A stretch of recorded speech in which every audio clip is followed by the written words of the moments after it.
ഇന്നലെ മുഖ്യമന്ത്രി നിയമസഭയിൽ പറഞ്ഞതുപോലെ ഈ ശിവാശ്രീകളും ജോണി വാക്കറും ഒക്കെ കേരളത്തിലെ എല്ലാവരും ഉപയോഗിക്കുന്ന മദ്യമാണോ? വില കൂടിയ മദ്യങ്ങൾ മാത്രം നോക്കി നടക്കുന്ന ആളുകൾ കഴിക്കുന്ന മദ്യമാണ്. അതായത് ഇന്ന മദ്യമേ കഴിച്ചാലേ എനിക്ക് സമൂഹത്തിൽ ഒരു സ്റ്റാറ്റസ് നിലനിർത്താൻ സാധിക്കൂ എന്ന് കരുതുന്ന ആളുകൾ കഴിക്കുന്ന മദ്യമാണ് ശിവാശ്രീകൾ എന്ന് പറയുന്നതും അതോടൊപ്പം തന്നെ ഈ ജോണി വാക്കർ എന്ന് പറയുന്ന മുന്തിയിനം ബ്രാൻഡുകൾ എന്ന് പറയുന്നത്. ഈ മലയാള മനോരമ ഒരു വാർത്ത എഴുതി, അത് ഇദ്ദേഹത്തിൻ്റെ ഒരു ആരോപണമാണ്. അതെന്താണെന്ന് ചോദിച്ചു കഴിഞ്ഞാൽ, ചന്ദ്രശേഖർ റാവുവിൻ്റെ മകൾ കെ കവിത തിരുവനന്തപുരത്ത് വന്നപ്പോൾ അന്ന് മന്ത്രിയായിരുന്ന MP രാജേഷിൻ്റെ വീട്ടിൽ താമസിച്ചു എന്നും പറഞ്ഞുകൊണ്ട് ആരോപണം ഉന്നയിച്ചതാരാണ്? അന്നത്തെ പ്രതിപക്ഷ നേതാവായിരുന്ന VD സതീശനാണ്. പൊതുമേഖലാ സ്ഥാപനങ്ങൾ സ്വകാര്യവൽക്കരിക്കുന്നത് ബിടെക്കുകാർക്ക് തൊഴിൽ ലഭിക്കാൻ വേണ്ടിയിട്ടാണെന്ന്. ഇത് കേട്ട ജനസി കൈയടിക്കും. പക്ഷെ അവന്മാരുടെ ആ എഡ്യൂക്കേഷൻ്റെ ക്വാളിറ്റി എന്താണ് എന്നുള്ളതിനെക്കുറിച്ച് അവന്മാർ ചിന്തിക്കുന്നില്ല. 10 സപ്ലി ആയിട്ട് നിൽക്കുന്നവനായിരിക്കും വേണമെങ്കിൽ VD സതീശൻ പറയുന്ന ഈ കാര്യം കേട്ട് കൈയടിക്കുന്നത്. കേരളത്തിലെ ബിടെക്കിൻ്റെ ക്വാളിറ്റി മെയിൻറ്റെയിൻ ചെയ്ത് പോകാതെ ഇരുന്ന് കഴിഞ്ഞാൽ സംഭവിക്കുന്നത് എന്താണെന്ന് ചോദിച്ചു കഴിഞ്ഞാൽ, അന്യസംസ്ഥാന തൊഴിലാളികൾ ഇപ്പോൾ ഇൻഫോ പാർക്കിലും ടെക്നോ പാർക്കിലും ഒക്കെ വന്ന് ജോലി ചെയ്യുന്ന പോലെ തന്നെ നമ്മുടെ ഇവിടുത്തെ പൊതുമേഖലാ സ്ഥാപനങ്ങളിലും സ്വകാര്യവൽക്കരിക്കപ്പെട്ട് കഴിയുമ്പോൾ അവരൊന്ന് ജോലി ചെയ്യും. നമസ്കാരം. വളരെ വിവാദമായ മദ്യ നികുതി വിഷയത്തിൽ കഴിഞ്ഞ ദിവസം മുഖ്യമന്ത്രി നിയമസഭയിൽ മറുപടി നൽകിയിരുന്നു.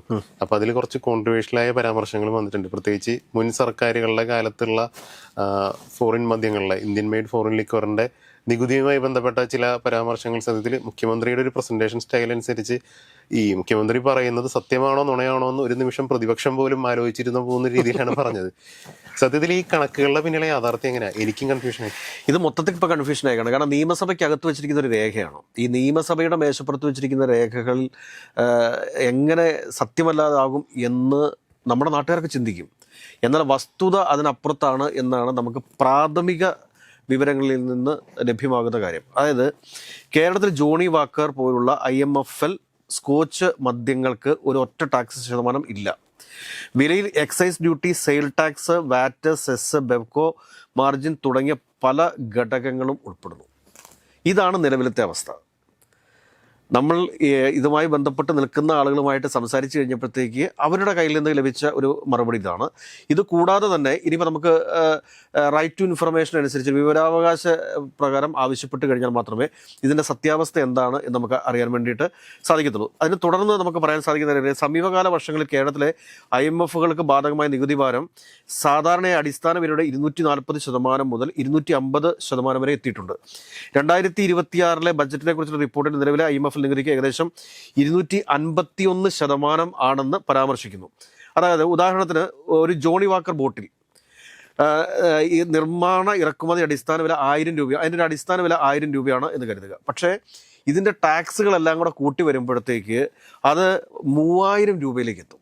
3000 രൂപയിലേക്ക് എത്തും. ഇപ്പോൾ ഇന്നലെ മുഖ്യമന്ത്രി നിയമസഭയിൽ പറഞ്ഞതുപോലെ ഈ ശിവാശ്രീകളും ജോണി വാക്കറും ഒക്കെ കേരളത്തിലെ എല്ലാവരും ഉപയോഗിക്കുന്ന മദ്യമാണോ? അല്ല. എല്ലാവരും ഉപയോഗിക്കുന്ന മദ്യമാണോ? ശിവാശ്രീകളും ഈ പറഞ്ഞ ജോണി വാക്കറും കേരളത്തിൽ എല്ലാവരും ഉപയോഗിക്കുന്ന മദ്യമാണോ? അല്ലല്ലോ. ഈ ശിവാശ്രീകളും ജോണി വാക്കറും ഒക്കെ ഉപയോഗിക്കുന്ന ആരാണ് എന്ന് ചോദിച്ചു കഴിഞ്ഞാൽ, എത്ര കൂടിയ മദ്യത്തിൻ്റെ വില കൂടിയ മദ്യങ്ങൾ മാത്രം നോക്കി നടക്കുന്ന ആളുകൾ കഴിക്കുന്ന മദ്യമാണ്. അതായത് ഇന്ന മദ്യമേ കഴിച്ചാലേ എനിക്ക് സമൂഹത്തിൽ ഒരു സ്റ്റാറ്റസ് നിലനിർത്താൻ സാധിക്കൂ എന്ന് കരുതുന്ന ആളുകൾ കഴിക്കുന്ന മദ്യമാണ് ശിവാശ്രീകൾ എന്ന് പറയുന്നതും അതോടൊപ്പം തന്നെ ഈ ജോണി വാക്കർ എന്ന് പറയുന്ന മുന്തിയിനം ബ്രാൻഡുകൾ എന്ന് പറയുന്നത്. അതുപോലെയാണോ ബക്കാടി റം എന്ന് പറഞ്ഞു കഴിഞ്ഞാൽ ഇവിടുത്തെ സാധാരണക്കാരൻ ആയിട്ടുള്ള ആളുകൾ തുടങ്ങി അങ്ങ് മുകളിലുള്ള ആളുകൾ വരെ കഴിക്കുന്നതാണ് ഈ ബക്കാടിയുടെ റം ആയിക്കൊള്ളട്ടെ, വിസ്കി ആയിക്കൊള്ളട്ടെ, അല്ലെങ്കിൽ വൈറ്റ് റം ആയിക്കൊള്ളട്ടെ, ബ്രാൻഡി ആയിക്കോട്ടെ, എന്താണെങ്കിലും. എനിക്കൊന്നും ബ്രാൻഡി ഇല്ലെന്ന് തോന്നി. റമ്മും വോഡ്കയാണ് ബക്കാടിയുടെ ഏറ്റവും കൂടുതലായിട്ട് കേരളത്തിൽ പ്രചാരത്തിലുള്ളത്. അപ്പോൾ ഇന്നലെ മുഖ്യമന്ത്രി നിയമസഭയിൽ പറഞ്ഞത് കള്ളമാണോ എന്ന് പൊതുജനം സംശയിക്കുന്നതിൽ തെറ്റെന്താണുള്ളത്? കാരണം കൃത്യമായൊരു എവിഡൻസ് ഇന്നലെ മുഖ്യമന്ത്രി എന്താണ് പറഞ്ഞതെന്ന് വ്യക്തമാവുന്നില്ല. നിങ്ങളല്ലേ ചെയ്തത് എന്ന് പേപ്പറിൽ അടിച്ചുകൊണ്ട് പറയണം. അത് വ്യക്തത വരുത്തുന്നില്ല. ഇന്ന ദിവസം നിങ്ങളല്ലേ ഇതിൻ്റെ നികുതി ഇത്രയാക്കി കുറച്ചിരിക്കുന്നത് എന്നൊരു സ്റ്റേറ്റ്മെൻ്റ് അല്ല. നിങ്ങളുടെ കാലഘട്ടത്തിലല്ല അത് ചെയ്തത് എന്നാണ് പറയുന്നത്. കാരണം 2027 ഇന്ന് മുൻ മന്ത്രി MP രാജേഷിൻ്റെ പത്രസമ്മേളനം ഞാൻ കൃത്യമായിട്ട് കാണുകയായിരുന്നു. അപ്പോൾ അദ്ദേഹം പറയുന്ന കാര്യം എന്താണ് എന്ന് ചോദിച്ചു കഴിഞ്ഞാൽ, വീര്യം കുറഞ്ഞ മദ്യത്തിൻ്റെ നിർവചനം അതിനെക്കുറിച്ച് പഠിക്കാൻ വേണ്ടിയിട്ട് 2022 ആണ് LDFൻ്റെ മദ്യനയം അനുസരിച്ചിട്ട് തന്നെയാണ് ഈ കാര്യങ്ങൾ തീരുമാനിച്ചിട്ടുള്ളത്. അതായത് വീര്യം കുറഞ്ഞ മദ്യം, അതായത് മറ്റേ ഫ്രൂട്ട്സിൽ നിന്ന്, പച്ചക്കറികളിൽ നിന്ന് ഒക്കെ മദ്യം ഉൽപ്പാദിപ്പിക്കുന്നതിനെയും അതിൻ്റെ സാധ്യതകളെയും കുറിച്ച് 0.5 തുടങ്ങി 20% വരെ ആൽക്കഹോൾ കണ്ടന്റുള്ള മദ്യത്തിൻ്റെ സാധ്യതകളെക്കുറിച്ച് ഉള്ള ഒരു പഠനവും ചർച്ചയുമാണ് പൊതുസമൂഹത്തിന് മുമ്പിലിട്ടത്. അന്നും അവിടെ നിയമം പാസ്സാക്കിയിട്ടില്ല, ഒന്നും ചെയ്തിട്ടില്ല. ഇതിനെക്കുറിച്ച് കൃത്യമായിട്ടൊരു പഠനം നടത്താനും അതിൻ്റെ സാധ്യതകൾ അന്വേഷിക്കാനും വേണ്ടിയിട്ടുള്ള നീക്കങ്ങളാണ് ആ കഴിഞ്ഞ LDF സർക്കാരിൻ്റെ കാലഘട്ടത്തിൽ നടന്നിട്ടുള്ളത്. അതിനുശേഷം പിന്നീട് അതിനെയാണ് ഇപ്പോൾ പർവ്വതീകരിച്ചു കൊണ്ടുവരുന്നത്.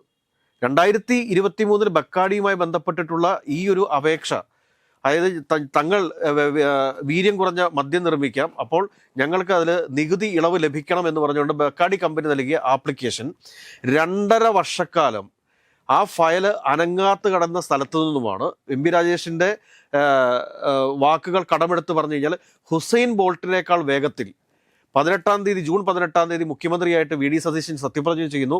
21-ാം തീയതി രാവിലെ ഇതിൽ തീരുമാനമാകുന്നു. അതും 2.5 മണിക്കൂർ കൊണ്ട്. മുഖ്യമന്ത്രിയുടെ ഓഫീസ് ഇത് വിളിച്ചു വരുത്തിയതല്ല എന്ന് നിഷേധിക്കാൻ സാധിക്കുമോ?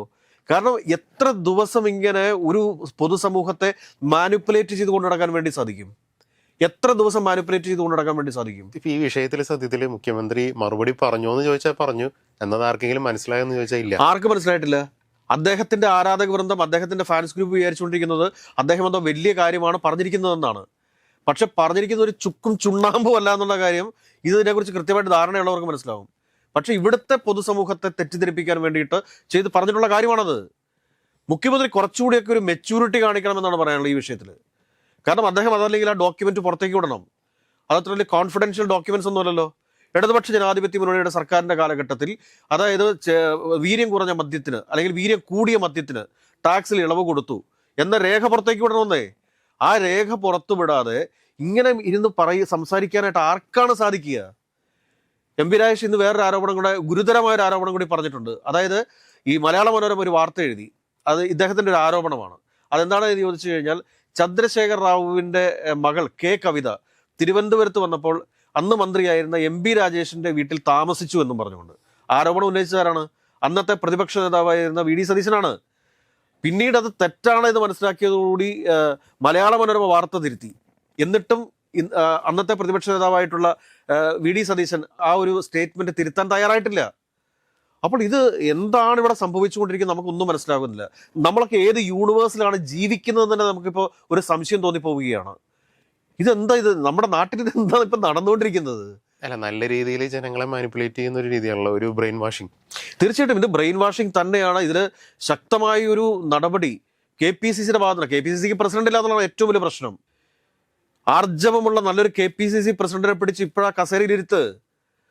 ഇത് ഈ സംവിധാനം ഇങ്ങനെ പോയി കഴിഞ്ഞാൽ ഒരു 6 മാസത്തിനുള്ളിൽ തന്നെ ഇതിനകത്ത് വലിയ പ്രശ്നങ്ങളിലേക്ക് പോകും.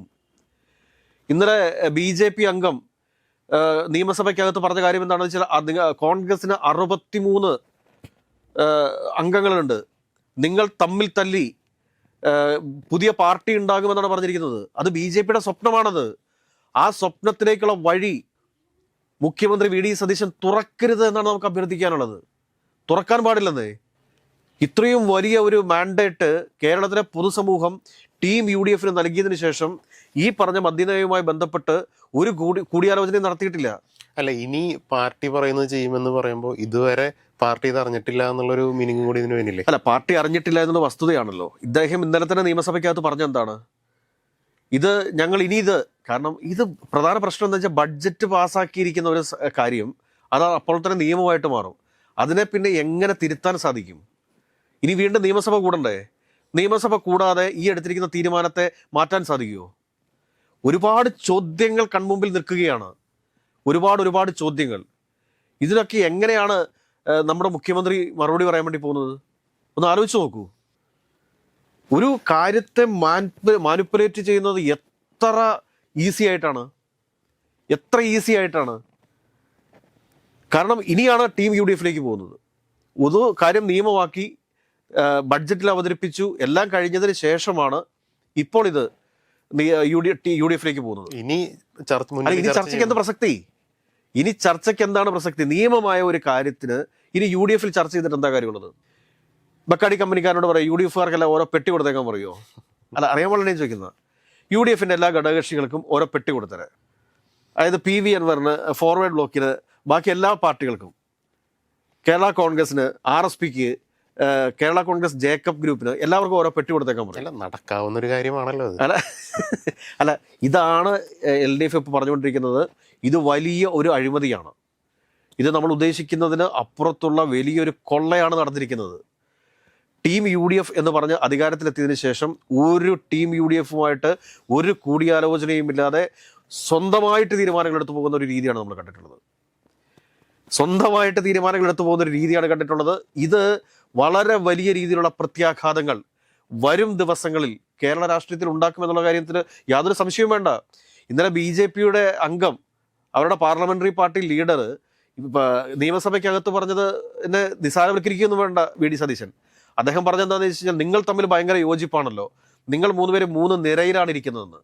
അവർ 3 നിരയിലോ 6 നിരയിലോ ഇരുന്നോട്ടെ, പക്ഷേ അവരുടെ കേന്ദ്ര നേതൃത്വം വിരൽ ചൂണ്ടി അവിടെ ഇരിക്കാൻ പറഞ്ഞാൽ അവരവിടെ ഇരിക്കും, നിൽക്കാൻ പറഞ്ഞാൽ അവരവിടെ നിൽക്കും. പക്ഷേ കോൺഗ്രസിന്റെ ഹൈക്കമാൻഡ് വിരൽ ചൂണ്ടി ഈ പറഞ്ഞ VD സതീശനോട് ഇരിക്കാൻ പറഞ്ഞാൽ അദ്ദേഹം നിൽക്കും, നിൽക്കാൻ പറഞ്ഞാൽ അദ്ദേഹം ഇരിക്കും. അതാണ് അദ്ദേഹത്തിന്റെ സ്വഭാവം. അപ്പോൾ അതുകൊണ്ട് BJPക്ക് വഴിയൊരുക്കരുത് എന്ന ഒരു അഭ്യർത്ഥന മാത്രമേ ബഹുമാനപ്പെട്ട മുഖ്യമന്ത്രിയോട് പറയാനുള്ളൂ.